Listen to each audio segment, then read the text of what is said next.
Hey everyone, it's me, the RetroDan, and today I want to talk about something quite different than what we do on this channel usually, because yesterday the new Alien movie came out and I got to watch it on day one, so I thought I'd leave my thoughts here on the channel because this is a franchise I'm very passionate about since it's the only horror movie I can tolerate because of the amazing sci-fi elements it features, and since sci-fi is one of my favorite genres, I can mash these two together and really enjoy Alien as a franchise as a whole. And I got to watch the movie and I want to leave my opinions here on the channel. So the story starts off in a flashback after the first Alien movie, in which we find out that the xenomorph that Ripley in the end of the first movie puts out of the airlock of her ship survived, and it was caught in space by Weyland Yutani and explored by scientists to do something with it, which we understand later in the movie what it was used for. But then after that flashback in which we learned the xenomorph was alive after Ripley supposedly killed it in the first Alien movie, we get a jump to current time, which in this case is between movie 1 and 2, to the mining colony of Jackson Star, and we get introduced to our two main characters, Rain Carradine and Andy, which is her adoptive brother, but Andy is a Weyland Yutani android which was found by Rain's father in the trash and was repurposed to help Andy in whatever she needed. And the rest of the cast is basically Andy and Rain's teenager group of friends who want to escape from the mining colony. But the movie starts off with Rain having fulfilled her contract with the mining colony with the 12,000 hours she needed to fully work, and she goes to get her travel papers to move to the system of Yivaga, which she wanted to live in, which was a non-Weyland Yutani system, but then she gets basically scammed and her contract is up to 24,000 hours. So when she goes to her friends about what happened in the contract, they basically tell her about a station that's hovering above the mining colony that they can access due to Andy being an old company android who can open up the station for them to get cryosleep chambers, so then they could use the ship they have somehow. We don't know how they have a ship. This is one of the plot points that I really didn't understand, how they had trouble moving out of the system, but somehow they, being just kids, had a ship in which they could easily go in and out of space with, but they could put the cryosleep chambers into the ship, so then they could go independently to the system of Yivaga, escaping the mining colony and basically opting out of their contract. But the entirety of the movie takes place inside the station and them trying to get the cryo sleep chambers to try and escape. And then this entire adventure of them going into the station is where the failures of the casting here in this movie show, because characters like Bjorn just ooze this angry teenager vibe that didn't really fit with the Alien franchise, if I'm being really honest. It has a point when it comes to his character plot, because the whole thing about characters like Bjorn in this movie, which is one of the teenagers in the group, is that he hates androids and he mistreats Andy, which is Rain's adoptive brother, the android from Weyland Yutani. He treats him very poorly because he doesn't like androids, because in a mining accident, androids killed his mother in this case, because it was trying to prevent the death of more miners, and it tried to save as much as he could, and he got a disdain for androids in that entire sequence of events. It's not shown in the movie, but it's told to Rain why he hates androids so much. But that was weird as well, because we get the feeling in the movie that these people know each other for a long time, so her not knowing why his mother died was just weird, because in the beginning we get the sense that they all know each other, but then somehow she doesn't know how his mother died, but she knows how the parents of the other two characters died in the movie. So there's a big disconnect between who knows what and who knows who inside of the movie, but I'm glad they got that out of the way. Didn't spend much time in the connection of these characters, because then the movie was pretty well paced and we get to go right to the action sequences, which made this movie quite great in the end, or in an entire perspective. So we move up to the station and the android manages to open the station, and they go to the cryo chambers, and the cryo chambers actually don't have enough fuel for them to move to Ivaga because they needed 9 years of cryo sleep and it only had 2. And this is when the main plot starts, because they find another fuel depot of cryo, and they go there and they find out that there's a whole bunch of alien organisms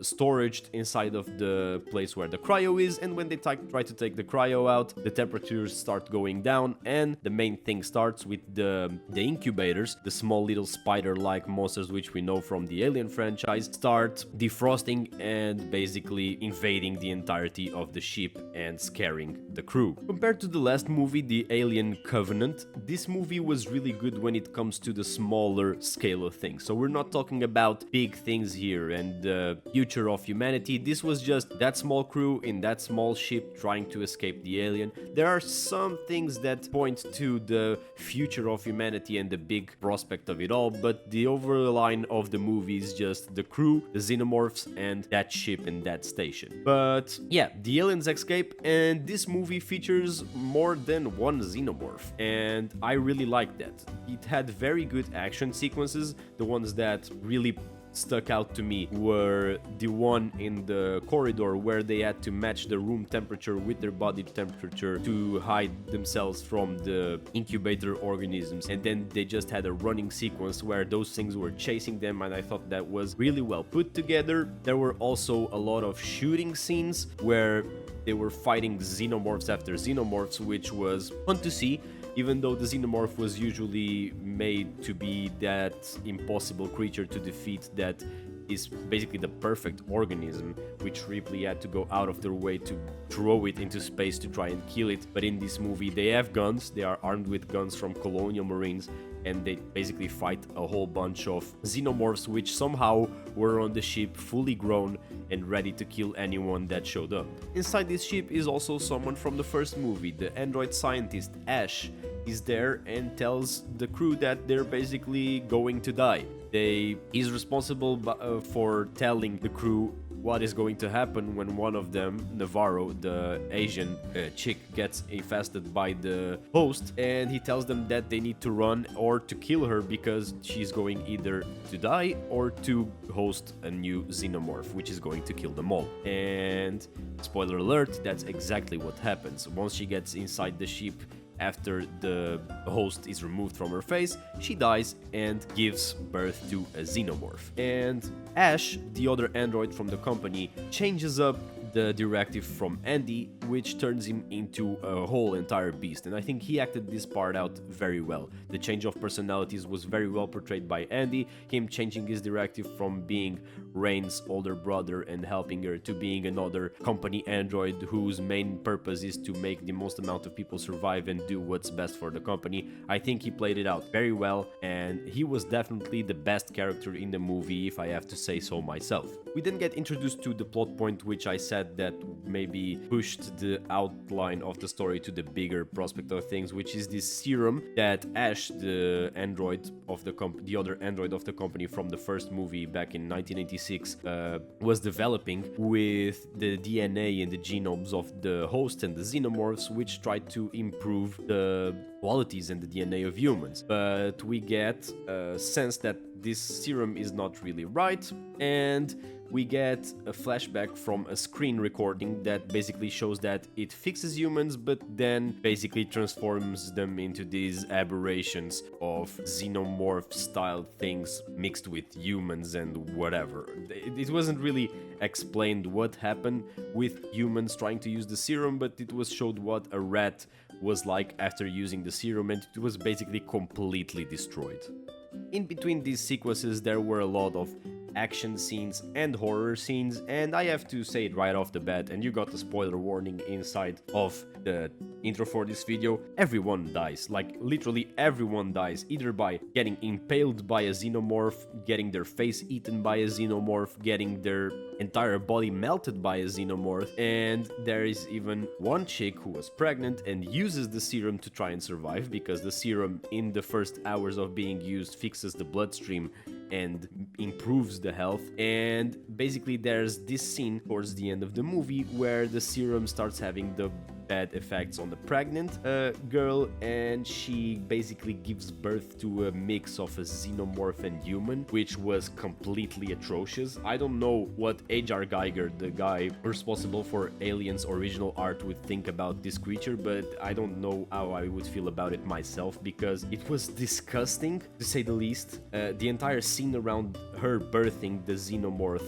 after we thought everything was okay and the movie was going to end, was completely disgusting. And honestly, I felt the movie could have ended like 20 minutes earlier if they just managed to escape them both. And I wouldn't mind if they closed it out there and managed to do another movie, because that scene was just completely atrocious. It brought me a lot of discomfort. I know we're talking like a horror or thriller movie here, but this scene, the ending scene, you have to go watch the movie by yourself to know how you would feel about this. But I really don't know how I would feel about it myself, because not sure if I liked it or if it really fit in.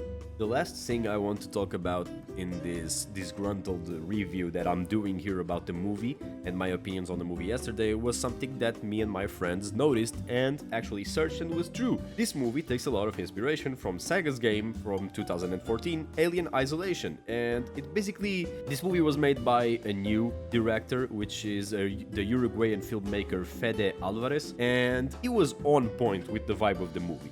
I think the only bad thing about this movie when it comes to decisions was the cast. The cast could have been better, but the vibe of the movie was amazing. And we noticed that it had a lot of comparisons to Alien Isolation. And then looking it up a little later, we got the news or the information that Alien Isolation was actually one of the big inspirations for him to make this movie. He played the game and watched the movies, and I think we can see that from the beginning to the end of the movie. And we even get callbacks inside of the movie, like the telephones in which you save inside of the game. And I really like that they took inspiration from the game, because I think the game is one of the best things in the franchise. It wasn't how I got introduced to the franchise. I watched the movies as a kid and really enjoyed them. Not sure how I managed to watch them, since I'm really scared when it comes to these movies, but I'm really glad he took inspiration in the games, because the games were something that I think were a great addition and really well put together. So him taking inspiration in the games really proves that games can be used as great adaptation and source material for movies, and he showed us that with this movie. Overall, the entire internet is putting this movie as an around 7.5 stars out of 10, or a 3.7 or 3.5 stars out of 5, and I have to say, I completely agree, and I think it's a movie that you should watch if you like the Alien franchise, if you like horror movies, and if you like sci-fi and thriller.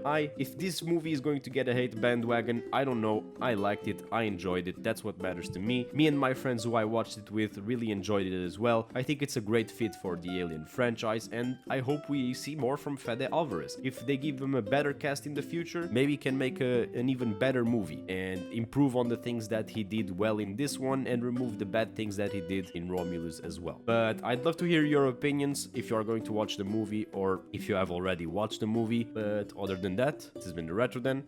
I hope you enjoyed this disgruntled review. I'm out.